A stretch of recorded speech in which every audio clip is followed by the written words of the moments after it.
criticism was warranted. Jason Tatum didn't play well.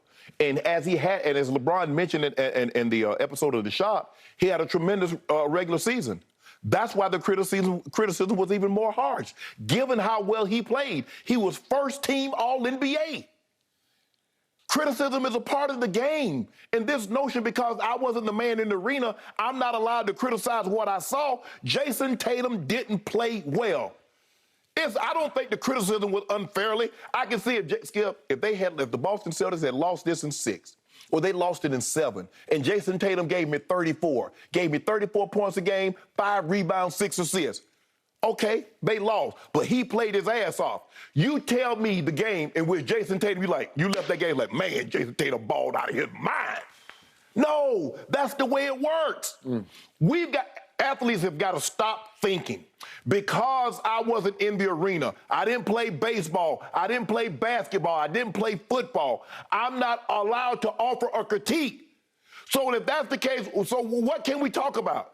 You guys talk about football all the time. You guys talk about other sports all the time, but if somebody offers a critique of your play, you get upset. Where are we going with this? So only basketball players can offer opinions and critiques of basketball players. Only football players can offer critiques and analysis of football players. That's such an utterly ridiculous statement. And I got no problem with LeBron sticking up for him. LeBron's it's kind of like what I went through in when we played San Antonio. But Golden State wasn't San Antonio. 2007 finals, yeah. First of all, as we speak right now, some people might, but Steph Curry wasn't Tim Duncan. Tim Duncan was at his prime. Tim Duncan was hell right then. See, that was his sweet spot, Skip. Tim Duncan was like that. Okay, and you had Parker, and you had Ginobili. All guys that had won Finals MVP. They got one guy. I mean, come on, Iggy ain't the same. Iggy's not the same guy. So I get it. But Jason Tatum didn't play well. And people offer criticisms and critiques of Jason Tatum not playing well. That's not somebody, guys now, if you critique a guy's play on the court or on the field, they think you're attacking them personal. No, I don't give a damn about you personally. I'm talking about your play on the court. I'm talking about your play on the football field. That's what I'm attacking. You didn't play well. Guys, stop this. This is absurd. I mean, Okay, so I'm hearing two sides to this. No, Skip. You're saying you don't have a problem, then you have a big problem. No, I know, Skip. I don't have a problem with him interjecting himself into the conversation, saying, look, I understand it. But to say, because the guys, you weren't in the arena, he didn't play to his standard. That's why the criticism. Because we see what Jason Tatum's standard is. As a first-team All-NBA player, as an all-star, we see the standard in which he set. So therefore, we feel he didn't meet that standard. Therefore, we feel we're allowed to offer a critique or criticism of said play. But my pushback is, Skip, is that when the athletes feel that because you didn't play at the highest level, who are you to judge me? That's my pushback. Okay, and I 1,001% concur with that pushback. And by the way, all of a sudden, the biggest critic in sports has become LeBron James on The Shop. They got to rename it. It's not The Shop anymore. It's The Rant. No, seriously. They just tee up LeBron, and he just goes off. Or LeBron talks. Huh? Well, seriously, they ask him the tee-up questions. Well, what do you think of this? And they sort of lob up softballs for him, and then he just hits it out of the park. Right. He'll have 3 or 4 rants, and they're sensational. He's great at it. But he's criticizing also. Okay. Now, I got some issues going on here, and I'm going to start with this. The most obvious issue, LeBron, it's almost like KD wanted to be embraced by the Golden State Warrior Nation and by the Steph lovers, and it was never going to happen. Right. Well, LeBron wants to be embraced by Hollywood and the Lakers and Laker Nation. There's one thing you can't do. You can't suddenly have the back of a Boston Celtic. It's an age-old rivalry, and it just doesn't feel right.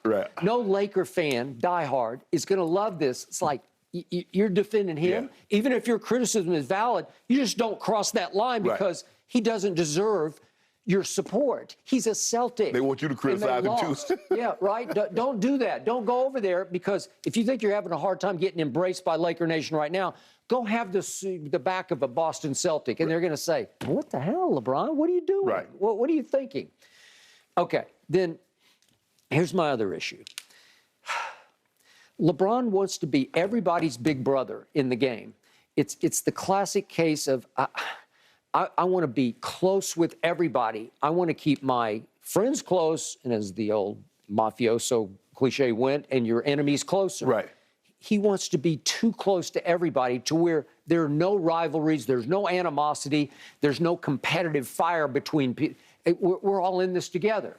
Well, it's un-Jordan. That's the opposite of Michael Jordan. And Right. so I don't want to hear that again. I set my bar up to the Jordan standards. So when you say he's greater than Jordan, I say, but you can't do this. You can't be Mr. Nice Guy to everybody. I'm going to have Jason Tatum's back on this. Well, you don't need to have his back. You're right, but Skip, here's the thing. Guys now, as opposed to like when Jordan and Magic and Bird, these guys do business together. They have it's businesses. Unbelievable. It scares Yes. me. It horrifies me. Production company, be it real estate, no matter what it is, these guys have done business. It deflates me because it takes away the bedrock competitive balance of the NBA. It just doesn't feel right anymore because, listen, these guys in the past, it was for blood, and you know it was. Yeah, of course. And Jordan didn't want to get close to anybody. He didn't want to do business. He didn't need to do business with anybody. He was his own mega business. Yeah, he was a brand. Right, and so he didn't need any help on the brand. So now we go back to Jason Tatum.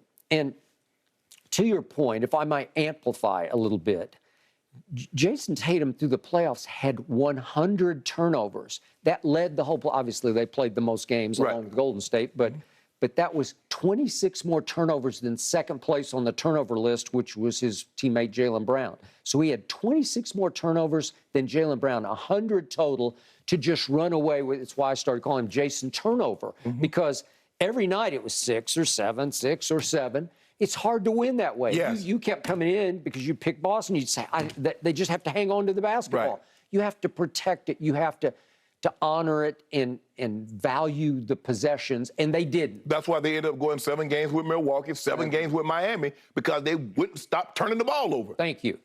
All right, just a few, if I may cherry pick a few games just to demonstrate what was going on with Jason Tatum. He would have a sensational game, and then he would follow it up with a Game 3 at Milwaukee in which he shot 4 of 19, 0 for 6 from 3. And then Game 1 at Miami, he had 7 turnovers and shot 2 for 9 from 3. And then Game 3, which was at home, he shot 3 for 14 with 6 turnovers. And then Game 1 at Golden State, he shot 3 for 17. And then Game 4 at Boston, he had 6 turnovers and shot 8 of 23 in the closeout Game 6. He shot 6 of 18 with 5 turnovers. It's just,